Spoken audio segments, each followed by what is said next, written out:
कहानी की शुरुआत माया नाम की लड़की से शुरू होती है जो एक पिग फार्म में काम करती थी। इस फार्म में काम करना कोई आसान बात नहीं थी, लेकिन फिर भी माया पैसों के लिए काम करती थी। फार्म में कुछ बंदे भी काम करते थे, वो पिग्स का पानी निकालते थे और माया उसे स्टोर कर देती थी। वैसे माया पेट से थी और वो कभी भी माँ बन सकती थी। वो अपनी दोस्त री के साथ एक छोटे से किराए के घर में रहती थी। दोनों लड़कियां पूरा दिन काम करती थीं और रात को सो जाती थीं। अगली सुबह री तैयार होकर पहले ही काम पर चली जाती है। उसके जाने के बाद माया एक होटल में आकर काम करने लगती है। माया ज्यादा से ज्यादा पैसे कमाना चाहती थी, इसलिए वो सुबह से दोपहर तक एक होटल में काम करती थी और दोपहर के बाद पिग फार्म में काम करती थी। दोपहर होते ही माया की चाची उसके पास आती है। माया की तबीयत सुबह से ही खराब थी क्योंकि उसकी डिलीवरी का टाइम हो गया था। चाची उसे लेकर जल्दी ही एक घर में आती है। यहाँ उसकी डिलीवरी की जानी थी। माया को उसके होने वाले बच्चे से कोई लगाव नहीं था, बल्कि वो तो उसे बेचकर पैसे कमाना चाहती थी। थोड़ी ही देर बाद जब डिलीवरी हो जाती है तो माया को बताया जाता है कि बच्चा सांस नहीं ले रहा। ये जानकर माया समझ गई कि वो मर गया और ये जानकर वो बेहद उदास हो जाती है। कुछ दिनों बाद जब माया की हालत ठीक हो जाती है तो री उसे एक गैराज में लेकर आती है। दोनों लड़कियां यहाँ देसु नाम के बंदे से मिलने आई थी। देसु इस गैराज का मालिक था। दोनों लड़कियां जब उसके पास आती हैं तो वो उन्हें एक कोने में लेकर आता है। देसु गैर कानूनी तरीके से लोगों को दूसरे देश भेजता था। माया उसकी मदद से जापान जाना चाहती थी। उसके पास पैसे कम पड़ रहे थे, इसलिए देसु उसे पैसों का इंतजाम करने को कहता है।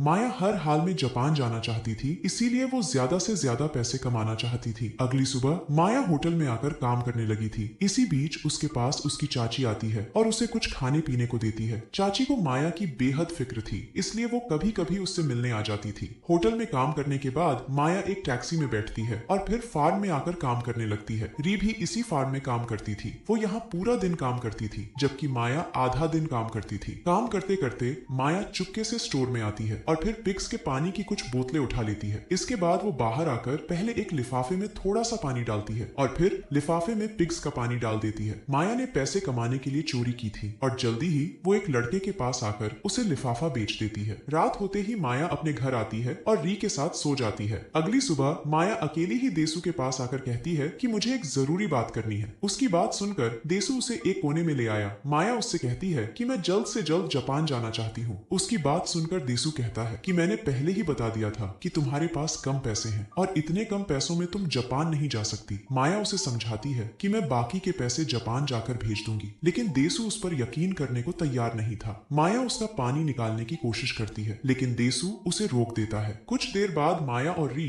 एक बंदे के पास पहुंच गई थी। ये बंदा ब्याज पर पैसे देता था। माया बचपन से ही अनाथ थी, इसलिए उसके पास गिरवी रखने को कुछ नहीं था। माया बंदे को भी सब बताती है कि मैं जापान जाकर पैसे भेज दूंगी, लेकिन ये बंदा भी उसे पैसे नहीं देता। माया किसी भी हालत में जापान जाना चाहती थी। री उसे कई बार समझाती भी थी कि तुम यहाँ भी पैसे कमा सकती हो, लेकिन जिद्दी माया सिर्फ जापान जाकर ही पैसे कमाना चाहती थी। वैसे माया का दिमाग उसके कुछ दोस्तों ने खराब कर दिया था। वो कई साल पहले जापान चले गए थे और वहां से माया को फोन कर जापान के बारे में बताते रहते थे। माया की चाची के पास पैसे जरूर थे, मगर माया उससे पैसे नहीं मांग सकती थी। उसकी चाची नहीं चाहती थी कि माया उसे छोड़कर जापान चली जाए। अगले दिन माया होटल में आकर काम करने लगी थी। इसी बीच उसकी मालकिन उसके पास आकर उसे बुरा भला कहने लगती है। उसने माया से मीट मंगवाया था, लेकिन माया ज्यादा पैसों से भी कम मीट लेकर आई थी। मालकिन समझ गई थी कि माया हेरा फेरी कर रही है, इसलिए वो उसे काम से निकाल देती है। कुछ देर बाद माया फार्म में आकर काम करने लगी थी। काम करते करते वो फिर से स्टोर में आती है और फिर से पिग्स का पानी चुराने लगती है, मगर इस बार फार्म वाले उसे देख लेते हैं। वो साले तो उसे पीटना चाहते थे, लेकिन माया किसी तरह बचकर भाग जाती है। माया ने ज्यादा पैसे कमाने के चक्कर में एक ही दिन में अपनी दोनों नौकरियां गवा दी थी, जिस कारण वो बेहद उदास हो गई थी। अगले दिन उसने अपनी चाची को अपने पास बुला लिया। माया एक बार फिर से बच्चा पैदा करना चाहती थी ताकि उसे बेचकर वो जापान जा सके। कुछ देर बाद माया चाची के साथ जा रही थी। जल्दी ही दोनों एक घर में पहुंच जाती हैं। इस घर में कई लड़के थे जो पैसे लेकर माया जैसी लड़कियों को मां बनाते थे। जल्दी ही एक लड़का माया को लेकर एक कमरे में चला जाता है और चाची बाहर से दरवाजा बंद कर देती है। माया पहले भी यहाँ आ चुकी थी, इसलिए उसे इस जगह के बारे में पूरा पता था। कुछ देर बाद लड़का पानी निकाल कर चला गया, जबकि माया बिस्तर पर ही लेटी हुई थी ताकि लड़के का पानी अंदर ही टिका सके।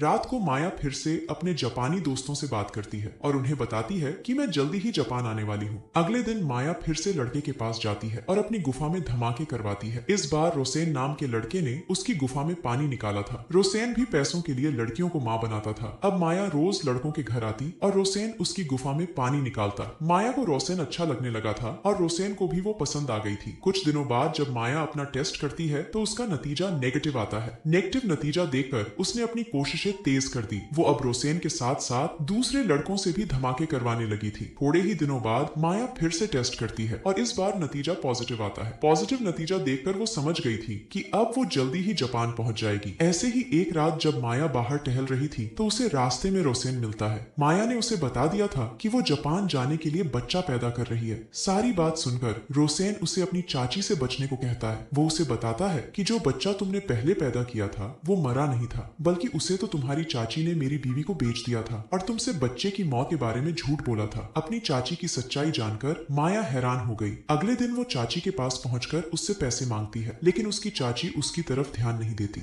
माया रोसेन के घर जाकर उसकी बीवी से बच्चा छीनने की भी कोशिश करती है, लेकिन उसकी ये कोशिश भी सफल नहीं हो पाती। माया अंदर से बिल्कुल टूट चुकी थी। वो चाची से बदला लेने के लिए उसके घर चोरी करने की भी कोशिश करती है, मगर उसके हाथ कुछ भी नहीं लगता। अगले दिन उसकी चाची उसके पास आकर कहती है कि मैं नहीं चाहती कि तुम जापान जाओ, इसीलिए मैंने तुम्हें पहले बच्चे के पैसे नहीं दिए थे, मगर तुम्हारी जिद देखकर मैं हार मानती हूँ और अब तुम दूसरे बच्चे के पैसे लेकर कहीं भी जा सकती हो। धीरे धीरे जैसे जैसे दिन बीतने लगे माया की जिंदगी पटरी पर लौटने लगी। उसने अपनी चाची को माफ भी कर दिया था और अब वो उसके साथ समय भी बिताने लगी थी। ऐसे ही एक दिन माया को बाजार में रोसेन नजर आता है। वो उसके साथ कुछ वक्त बिताना चाहती थी, इसलिए दोनों एक बोट में आ गए थे। बोट में बैठकर दोनों अभी बातें कर ही रहे थे कि इसी बीच माया को बाथरूम का प्रेशर पड़ता है। माया पेट से थी, इसीलिए उसे बार बार बाथरूम जाना पड़ता था। बोट में एक बाथरूम भी था और माया उसी में आकर हल्की होने लगी थी। बाथरूम कर वो जब बाहर आती है तो वो देखती है कि दो पुलिस वाले रोसेन को पीट रहे हैं। पुलिस वाले सादे कपड़ों में थे। रोसेन पर धोखाधड़ी का केस था, इसलिए पुलिस उस साले को पकड़कर ले जाती है। माया को रोसेन से प्यार हो गया था, लेकिन वो साला पुलिस के हत्थे चढ़ गया था। अब कहानी कुछ महीनों बाद शुरू होती है। माया ने अपने बच्चे को जन्म दे दिया था और उसे बेचकर उसे पैसे भी मिल गए थे। माया के पास अब इतने पैसे हो चुके थे कि देसु उसे आराम से जापान भेज सकता था। जापान जाने के लिए माया ने पैकिंग भी शुरू कर दी थी। जल्दी ही देसु के पास आकर वो उसे पूरे पैसे दे देती है। देसु को माया पर यकीन नहीं था, इसलिए वो साला ध्यान से पैसे गिनता है। पैसे गिनने के बाद वो कहता है कि अब तुम हर हाल में जापान पहुंच जाओगी। देसु की बात सुनकर माया खुश हो गई, क्योंकि उसका सपना जो पूरा होने वाला था। अगले ही दिन माया टैक्सी में बैठकर कहीं जाने लगी। टैक्सी में उस जैसे 3 लोग थे जो गैर कानूनी तरीके से जापान जाना चाहते थे और इसी के साथ ये कहानी यहीं पर खत्म हो जाती है। वैसे पूरी कहानी में यही दिखाया गया है कि माया जैसे जवान लोग अपने देश में नहीं बल्कि विदेश में ही काम करना ज्यादा पसंद करते हैं। लोगों का मानना होता है कि अपने देश में कुछ नहीं बल्कि विदेश में ही सब कुछ है। माया जैसे लोग विदेश जाने के लिए कुछ भी कर सकते हैं और किसी भी हद तक जा सकते हैं। हमारी वीडियो देखने